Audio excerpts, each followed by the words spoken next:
Hi, it's Christina at Cemetery of Choice. Today's August 16th, and we are going to look at whether it was really easy to hide thousands and thousands of maternal deaths from abortion prior to legalization.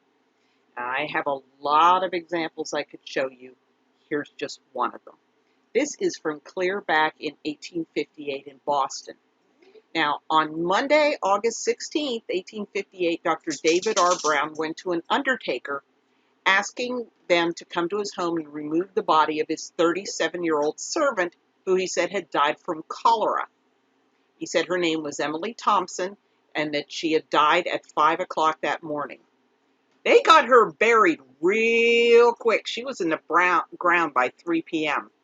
Somebody thought this sounded just a little fishy, and they contacted the district attorney. So the body in question was exhumed and examined. The dead woman didn't look to be any older than 20, and an autopsy showed that her death had not been due to cholera, but rather due to a botched abortion. So, according to news coverage, her body was lacerated and torn to a frightful extent, and her sufferings must have been agonizing in the extreme.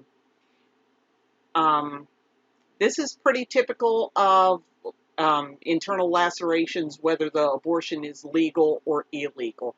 I've seen cases from both where the woman is horribly torn up internally. It's not simply an illegal thing. She was of good form, tall and slim, and appeared to be unused to labor. When the body was disinterred, a gold ring was found on one finger and an earring in one ear. She has light brown hair and blue or hazel eyes, and is said to have been very beautiful, a very beautiful and intelligent girl. How they knew she was intelligent from looking at her corpse, I haven't a clue, but they decided she was intelligent. Somehow they found out that her name was Susan Webster, and rumors started to swarm that she had been sent to Boston for the abortion by a near relative who had gotten her pregnant, and the near relative turned out to be her uncle, Philip Ulmer. That's really disgusting. Now, Dr. Brown was described as a keeper of an establishment of questionable character.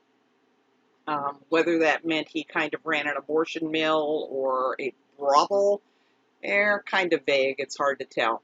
He was arrested and charged with manslaughter on August 24th. And Ulmer was charged as an accessory, as were two women who were also present in Brown's house. And a trial in March resulted in a hung jury, with 11 voting for conviction and 1 for acquittal after 44 hours of deliberation. So they had a subsequent trial in April of 1859. Brown was convicted and faced a sentence of 7 to 21 years. And I've been unable to determine how much of that sentence he actually served, but at least he went to prison for what he did.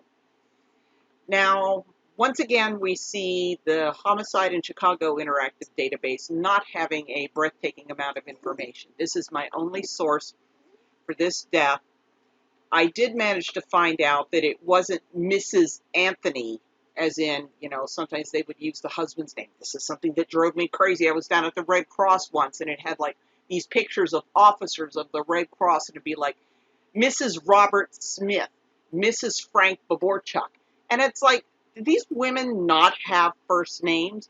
But this, from what I can tell, actually was her first name. She supposedly died immediately at the scene of the crime on August 16th, but that might not be true. She supposedly died in her home from an illegal abortion, and a woman named Mary Kupal was implicated. I've been unable to find out anything else about her. There was a coroner's verdict and a grand jury, but it says that the case was discharged, but I've seen that before, and they've actually gone to trial. So, like, share, subscribe. I want to get monetized. Go to Chicago and find out what happened in these cases. If we cannot learn from these pre-legalization deaths, we are not going to be able to protect women if abortion is recriminalized. So let's get on to that. Now let's jump ahead to safe and legal in California, 1969. And abortion was legal in California in 1969 as long as it was done in a hospital. So a 17-year-old named Cheryl was admitted to Fresno General Hospital on July 30th to undergo a legal abortion. Now, after she was discharged, she suffered complications that I've been unable to get a clear description of. She was readmitted 2 weeks later, and surgery was performed on August 14th to try to save her life, but her condition continued to deteriorate, and she died on August 16th. And now we leap ahead to Chicago, 1974. And Chicago in the early to mid 1970s was just, well, Chicago was already abortion city. Abortionists just kind of flying by the seat of their pants and doing whatever they please. Not a whole lot of that changed with legalization. It was the same doctors. They just set up nice legal clinics and picked up the volume. Now, a 37-year-old woman named Dorothy went to Friendship Medical Clinic on August 16th for a safe legal abortion, and within hours she was dead at a nearby hospital. Her death was attributed to shock related to hemorrhagic necrosis of the uterus. That means that the blood was pooling in her uterus. It wasn't getting back into her circulatory system, overwhelming the tissues and causing them to die. And two other women, Julia and Evelyn, died after abortions at Friendship Medical Center.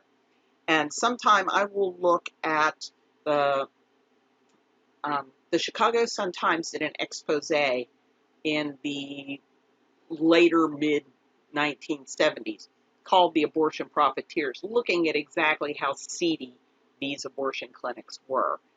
Someday I'll talk about that. And then